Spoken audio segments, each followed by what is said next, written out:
Es el último día de la semana, que suele ser la tarde más auténtica de todas, por aquello de la proximidad, con el sábado y el domingo. La noche en blanco, protagonista de la tarde, a partir de las 9:30 aproximadamente, desde Puerta Purchena y diferentes puntos de la capital, pues un montón de actividades, la que hay para todos los gustos, conciertos y demás. Lo iremos contando en la medida de nuestras posibilidades, lo que se pueda contar, porque no, arranca un poco más tarde de la hora en la que estamos ahora mismo. Quisiera presentarle a un señor que estuvo por Almería hace poco, teníamos pendiente una entrevista, pero se tuvo que suspender, por esto mismo, porque tuvimos que suspender la programación con motivo del carnaval, y bueno, en próximas fechas, cuando vuelva a Almería, hablamos con él. De hecho, ya está aquí, llega desde Málaga, que es su ciudad natal, desde Benalmádena, que es donde trabaja y vive este señor, que es licenciado en Psicología por la Universidad de Málaga, está formado en Bioneuroemoción por el Instituto Enric Corbera, ahora hablaremos de esto, es miembro del equipo de intervención en crisis, catástrofes y emergencias del Colegio de Psicólogos de Andalucía Oriental.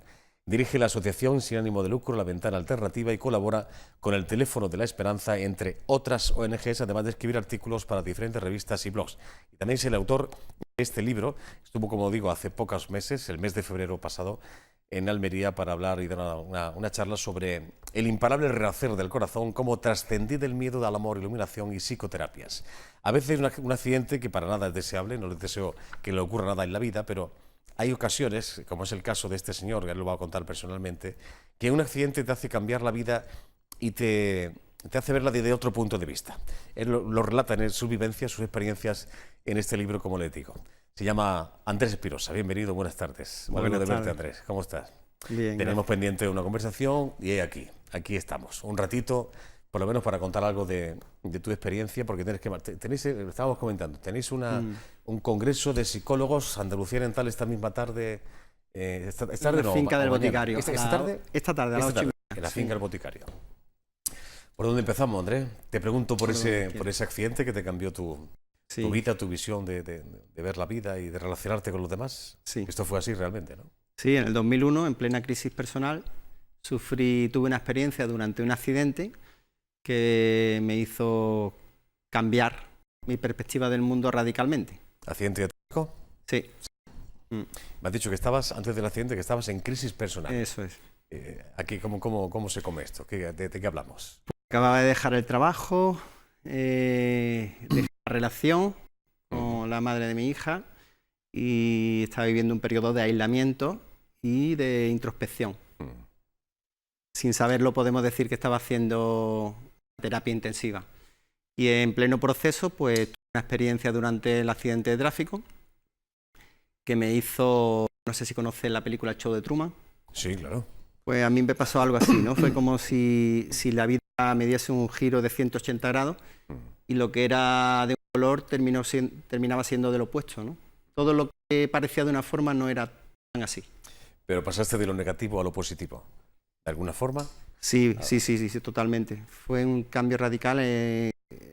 Yo siempre digo que fue un cambio traumático, del impactante del tema, ¿no? De vivir en el miedo, en la oscuridad, en las problemáticas internas, se me abrió un mundo donde se vivía desde el amor. Y sí, veía todo totalmente desde ahí, desde el amor, sí. El título de luego así lo dice, para renacer del amor, ¿no?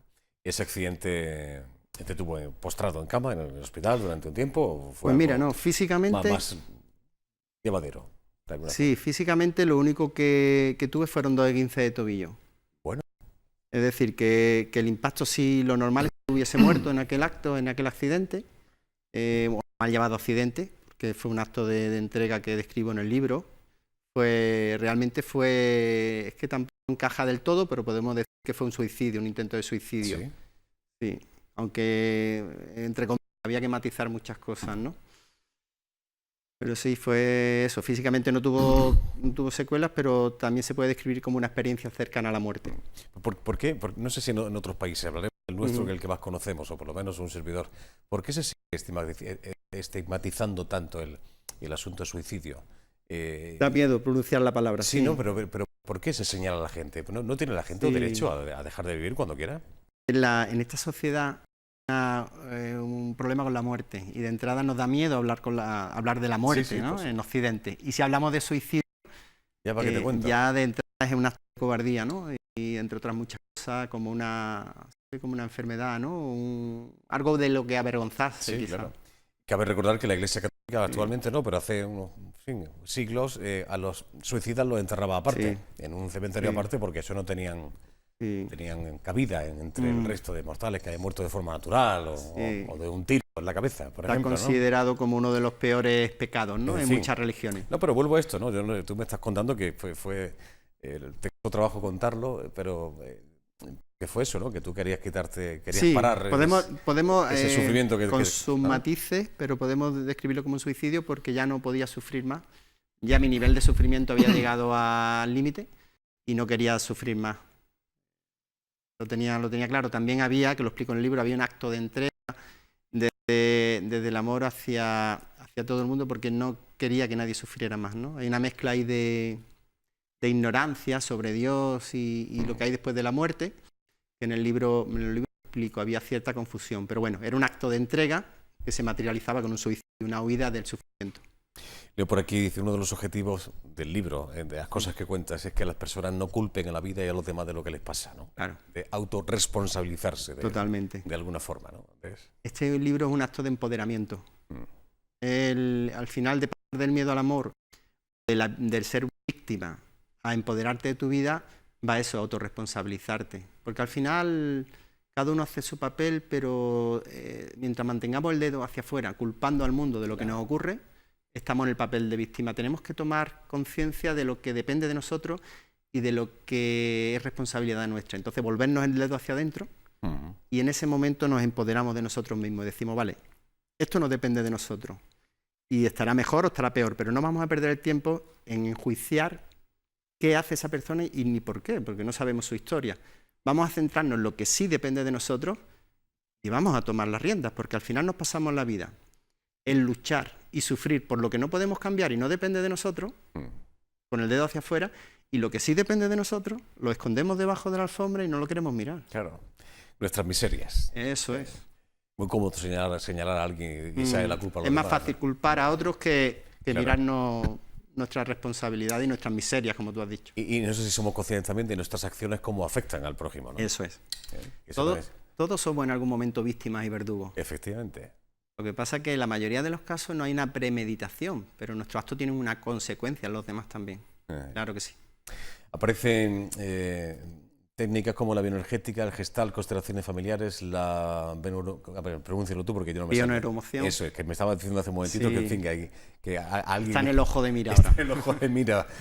Psicología transpersonal, PNL, sufismo, Sí. Zen, yoga, chamanismo, etcétera, ¿no? Sí. ¿Esto eran temas que tú conocías antes de No, nada, era- en absoluto, ¿no? Yo era ateo, puedo describirme como ateo, Sí. no creía en Dios ni en nada, ni en que existiera otra vida después de la muerte. Y el accidente, la experiencia que tuve, podemos denominarla de samadhi, de experiencia cercana a la muerte. A mí me gusta denominarla experiencia cercana a la vida. Ujú. Podemos, como decía Maslow, podemos llamarla como... bueno, no me acuerdo ahora cómo lo decía Maslow. Es una cosa de lo que tiene el directo, ¿no? Ujú. Bueno, da igual, No no te tiene preocupes. importancia. Son infinidad de nombres que se le dan a un mismo estado que te hace ver lo que hay después de la muerte, o lo que somos realmente, ¿no? Entonces ahí nació todas mis inquietudes y quería saber qué me había ocurrido. Entonces, por eso todo este paso por esa serie de terapias, caminos espirituales e incluso la misma universidad, porque yo no era psicólogo antes del accidente. Yo estudié psicología Después. después para un mejor entendimiento de todo lo que me ocurría. Porque si bien en esas terapias que describe son muy profundas, alternativas, fuera del mundo académico, sí es cierto que le faltaba una consistencia que sí encontré en el mundo académico, ¿no? De alguna forma no. El día del accidente yo supe que esa experiencia la tenía que compartir con otras personas, que había otra forma de vivir en el mundo. Se podía ser feliz y ver el mundo de otra forma.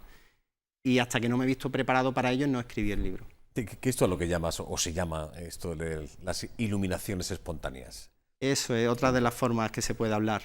¿Esto qué es? Experiencia cumbre, decía Maslow. Experiencia cumbre. Una experiencia cumbre quizás más entendible aquí en Occidente y más por el mundo académico. Experiencia cumbre, experiencia cercana a la muerte, experiencia, iluminaciones espontáneas. Yo le llamaría también, mejor que iluminaciones espontáneas, despertares espontáneos. Porque la iluminación se le da un sentido como finalista, como ya se ha terminado el proceso, ¿no? Y yo lo que tuve fue un despertar espontáneo que me ha llevado 15 años integrar, ¿no? 15 años. Sí, sí, eso fue en el 2001. Esto fue en el 2001. Digamos que ese es el estado natural del ser humano al que todos estamos abocados a llegar. No está reservado a una minoría, como se pretendía o se hablaba antiguamente. Oye, me llama la atención en la presentación que te he hecho de tu currículum, miembro del equipo de intervención en crisis, catástrofes y emergencias del Colegio de Psicólogos de Andalucía Oriental. O sea, tratar con gente que ha pasado por un trance, por un trama importante, ¿no? Importante. ¿Cómo se aborda este tema? Bueno, In situ, cuando tienes que hablar con una persona que ha habido un atentado, por ejemplo, que puede ser un terremoto o en fin, una catástrofe de cualquier tipo. Pues hablar de eso así tan breve es un poco complejo, pero podemos decir, sin perder la humanidad ni los conocimientos adquiridos, se debe de afrontar de la mayor de las sinceridades y cercanías a la persona, es decir, no una forma directa. Y las noticias, porque ahora lo que me viene a la mente y lo que más hacemos es dar noticias trágicas, se deben de andar con mucho cariño, mucha humanidad, mucha comprensión, pero sin paños calientes, podemos decir, sin ocultar la realidad y de la forma más cercana y ser de utilidad, siendo un buen apoyo en esos momentos tan difíciles para esa familia, porque suelen ser cosas muy trágicas. Claro. Pero para la familia o incluso para la persona que ha vivido en sus propias carnes, en fin, la catástrofe o el atentado. En definitiva, resumidamente, ¿qué mensaje se le puede dar a la gente que está escuchando ahora mismo, Andrés? Basado en tu experiencia, lo que has escrito en este libro, ¿qué le podrías decir? Bueno, pues que otra forma de vida es posible dentro de esta misma, no hay que irse a ningún otro sitio, es decir, que el suicidio no es la solución. Sí es verdad que hay que morir en vida, a lo viejo, a ese patrón, a esas creencias, a esa forma de responsabilizar al mundo de lo que nos ocurre, que por dramático que haya sido, siempre hay una luz en el camino, una persona que te puede tender la mano y hay una salida siempre, que hay que empoderarse. Tenemos que dar un paso al frente y vivir desde el corazón, porque estamos aquí y el proceso es bajar aquí. Bajar aquí. Para que esto esté a nuestro servicio. Sí, eso sería lo ideal. Y estando aquí vivimos el momento y no nos preocupamos por lo que pueda ocurrir mañana, ni le damos vuelta a lo que ocurrió ayer, ¿no? Vivimos el momento plenamente y da igual lo que suceda en ese momento, sea triste o sea alegre, claro. Es parte de la vida. Es que somos muy complejos, Andrés, el ser humano, es lo que pasa, ¿no? Sí. Me da la impresión de que es el problema, ¿no? Tendemos a complicarlo un poco. A complicarnos la vida. Realmente es más sencillo de lo que nos creemos. Queremos como controlar el mundo y el mundo no se puede controlar. Claro. Si todo lo material que nos rodea, que a veces es imprescindible para vivir, evidentemente, no quiero que de un plumazo desaparezca, pero si lográsemos quitarnos cositas materiales de nuestro entorno, de nuestra vida, ¿tú crees que esto iría un poco mejor? Yo creo que más que lo material en sí es el apego que le tenemos a eso material, porque no es... Por supuesto sobra mucho material, y más aquí en Occidente, y en otros sitios falta. Pero más que el hecho en sí de tener o no tener ese coche, es el apego que le tenemos a ese coche. Porque el desapego, que es muy presente en el budismo, no se trata de poseer o no poseer, es de que me posea la materia mía o no me posea. Pero lleva razón, sobra mucho material, y ya lo decía, creo que fue García Márquez, que todo lo más valioso de esta vida, lo que realmente tiene importancia en esta vida, no tiene precio ni se puede cuantificar económicamente. Claro. Si tenemos como referente, en fin, no quiero generalizar, o quizás sí, porque a veces hay que meternos en ese mismo saco. Si el dinero, el poder y el sexo, en el orden que quieras ponerlo, son las tres, en fin, esos tres referentes que tiene el ser humano para seguir adelante, incluso esforzarse muchas veces, no sé hasta qué punto el camino es correcto. Totalmente erróneo. La felicidad, desde luego, no se encuentra ahí. Todo lo que sea buscar fuera... Pero si te pones a... Tú bien lo sabes, si te pones a... Y paras y te reflexionas, ¿por qué hacemos lo que hacemos? ¿Por qué se mueve la gente? ¿A cambio de qué? Posiblemente estas tres cosas que te acabo de decir, ¿no? Sí, y por un poquito de amor. Por supuesto. Porque al final, todo eso lo que hacemos es por llamar la atención del resto. Es ser protagonista por un momento, buscar el poder, el dinero, o ser... Es... querer buscar la atención de papá y de mamá que no nos dieron de pequeñitos. Nos tiramos toda la vida buscando fuera cuando el poder está dentro. Hay un musical muy bonito de María Villarroya que se da en Madrid y habla de su proceso personal, al igual que yo en el mío. Y dice ella varias veces en el musical, por un poquito de amor. Y cuando podemos tenerlo todo el amor del mundo que está dentro de nosotros. Eso es lo que verdaderamente cambia las cosas. Totalmente. Y más que demostrado, ¿no? Que no una cosa así No. romántica, filosófica. No. cursi, Hablamos ¿no? de amor en mayúscula. Efectivamente. En el momento que tú te amas a ti mismo, a tu vida vienen cosas desagradables, por supuesto, pero es como las vives, no lo que ocurra. Y no buscas el reconocimiento fuera. Mira, yo antes de mi accidente, mi felicidad, que nunca la tuve, se basaba en buscar el reconocimiento de los demás. Yo también buscaba esos logros económicos, bien por empresas propias, por empresas ajenas. El último trabajo que tuve era supervisor de venta en una empresa nacional, mi siguiente paso era jefe nacional de venta. Y justo ahí claudiqué, ¿no? Buscamos el reconocimiento fuera, es de cara a la galería, no hay un deseo real de hacer eso. Buscamos logros económicos, logros materiales, ser reconocido al final. Efectivamente. Siempre ha dicho, no hay peor desprecio que el no aprecio, ¿no? Necesitamos existir, ¿no? Desde que somos pequeñitos lo que hacemos es llamar la atención, ¿no? Nos gusta salir en la foto, Andrés. Sí. Sí, eso es lo que nos pasa. Dicen, estamos todo el día intentando dar la nota, pero Sí. cuando damos la nota, cuando realmente tenemos la ocasión de estar ahí, de ser el prota, escabullimos el bulto si lo hacemos desde la mente. Claro. ¿Y tú no crees que estamos criando a criaturas demasiado competitivas? Totalmente. ¿Y quieren salir los primeros en la foto? Totalmente. ¿Y si no salen los primeros en la foto ya no vale? Totalmente. ¿Eh? Este sistema está basado en el hemisferio izquierdo, el de la razón, el de la competitividad. Y estamos entrando ya en un mundo que nos toca. Tenemos que entrar en el mundo de la colaboración. Porque el amor va con colaboración, no con competitividad. Es el matiz de la cuestión. Esta sociedad tiene que dar un giro. Además, si no lo da, la Tierra nos va a dar Ya lo creo. un par de collejas. Ya, nos las das de vez en cuando. Bueno, te dejo que te marches, que tienes Sí. cositas que hacer. Una próxima cita en Almería para dar alguna charla, hablar del libro. Sí, espero ¿Posible? venir pronto porque ya te he dicho que esta tierra me trató con mucho cariño. Creo que hubo una interacción muy, muy bonita y hubo un cierto grado de enamoramiento mutuo. Bueno, el imparable renacer del corazón, cómo trascendí del miedo al amor, iluminación y psicoterapias. Andrés Espinosa, el autor, Lieberman, la editorial. En la editorial se puede encontrar en cualquier librería o en la web de la Ventana Alternativa, que es la asociación que yo dirijo, se envía a casa sin gastos de envío. Estupendo. Encantado de conocerte, Andrés. Hasta la próxima. Venga, Que muchísimas vaya bien. gracias. Gracias por tu visita. Un momentito, que le di paso a un compañero que está con una señora que es astrofísica, vicedirectora del Instituto Astrofísico de Andalucía. Hablamos de las Jornadas Astronómicas de Almería en su 6ª edición. Ayer comenzaban con esa investidura, eso fue la universidad, evidentemente, doctor honoris causa del astronauta Pedro Duque. La de esta tarde es a las 8 en el Salón de Actos de Unicaja, por si están interesados en acudir. Hablamos con ella en unos minutos, nos atiende en un hotel de la capital. Juan Domínguez, bienvenido, buenas tardes. Adelante. Así es, Joaquín, como bien decía, se siguen celebrando las 6ª Jornadas Astronómicas aquí, Almería 2017.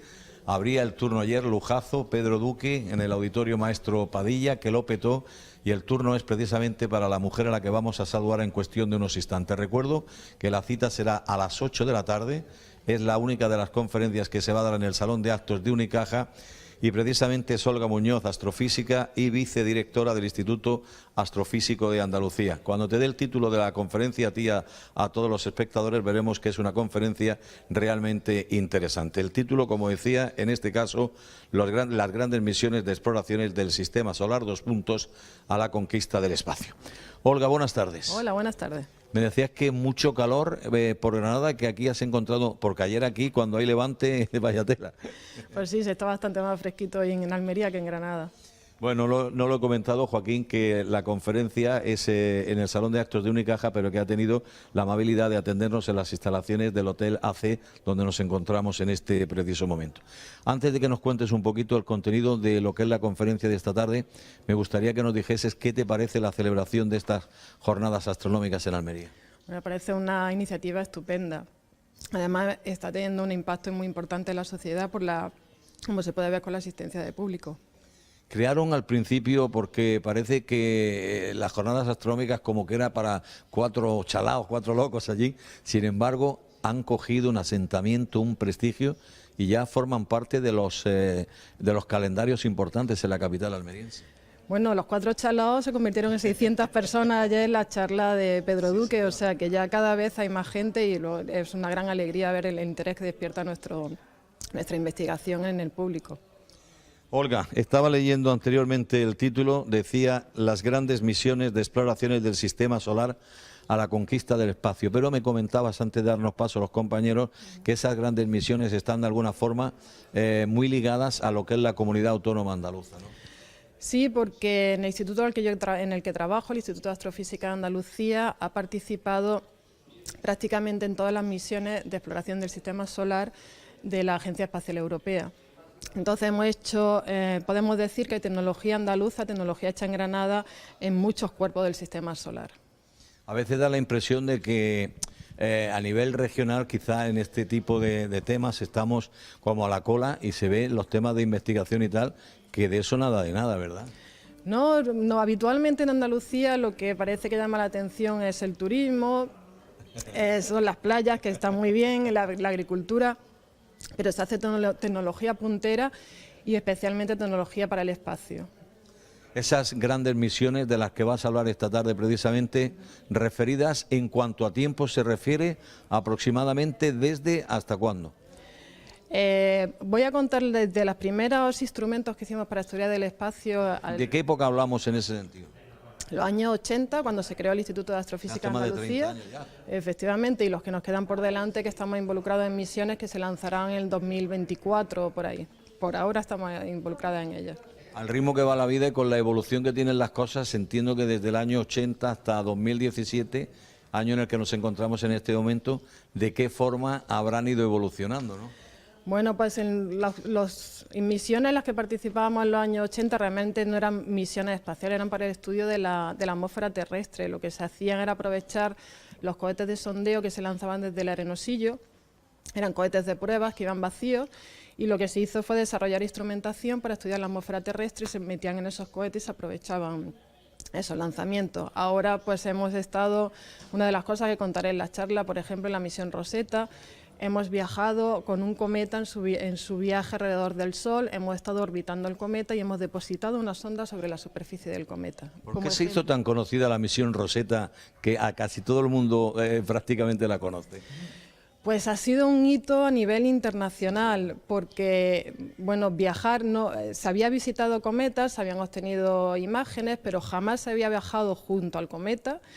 Además, la Agencia Espacial Europea no utiliza energía nuclear, con lo cual tuvieron que poner en hibernación toda la instrumentación de Rosetta durante 2 años, casi 3 años, encenderla cuando ya se estaba acercando. Recordemos que el cometa estaba en ese momento cerca de la órbita de Júpiter, y reducir su velocidad para poder viajar junto a ese cometa en su viaje alrededor del Sol.